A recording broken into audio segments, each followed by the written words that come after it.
又有新的留言了哈，我们能不能分享一款长方形的收纳盒？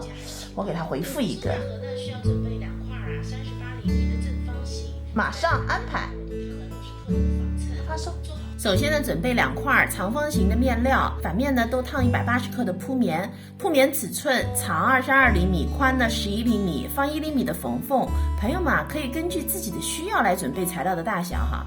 咱们把材料的正面呢和正面相对，整个呢车一圈，在这儿呢留一个反口。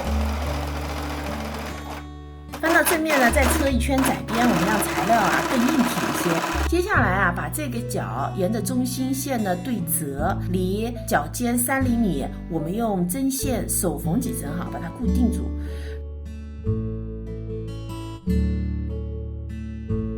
如果咱们想让盒子更深一点的话呢，可以缝过来点儿。